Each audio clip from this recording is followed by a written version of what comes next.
The Psychology of Money. Excerpt on Luck, Tails, and Warren Buffett.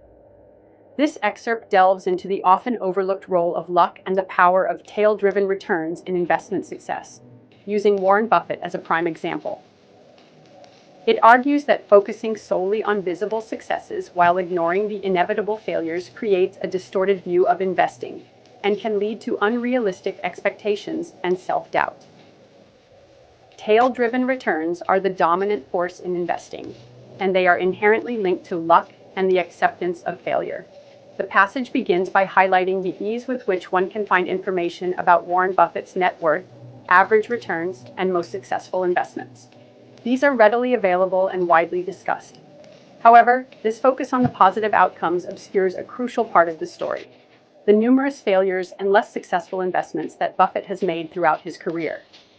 Warren Buffett's success is not solely based on consistently brilliant stock picking, but also on a few exceptional investments that generated the majority of his returns.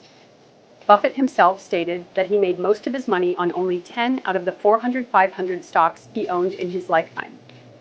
Charlie Munger reinforces this point, suggesting that without those few top performers, Berkshire Hathaway's long-term track record would be pretty average. This phenomenon is explained by the concept of tail-driven returns.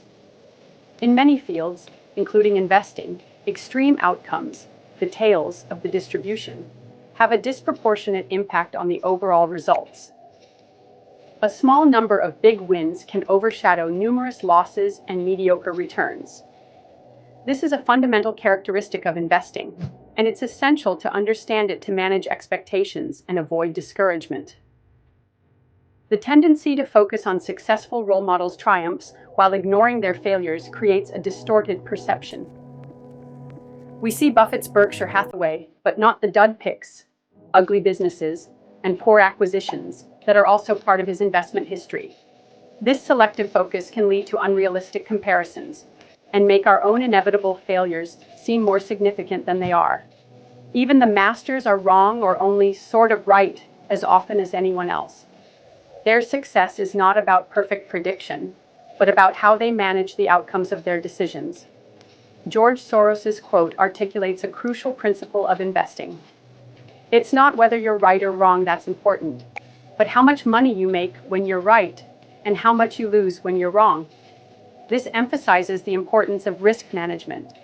A few big wins can offset many losses, but only if those losses are kept manageable. It's about maximizing gains when you are correct and minimizing losses when you are incorrect. The excerpt uses the analogy of life on Earth to illustrate the power of rare events and long tails. The existence of intelligent life on only one planet out of billions highlights the improbable nature of extraordinary outcomes. The fact that the reader is engaging with the book itself is presented as a consequence of this longest tail, a chain of improbable events that had to occur for the book to exist and for the reader to encounter it.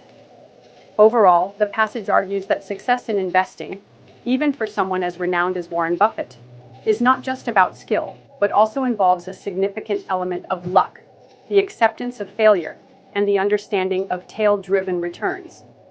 It advises readers to be humble about their abilities, manage risk effectively, and focus on the long term, recognizing that setbacks are an inevitable part of the process.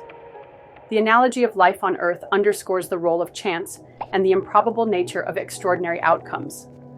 The core message is to embrace uncertainty, manage risk, and focus on maximizing gains when correct, rather than striving for an unrealistic level of accuracy.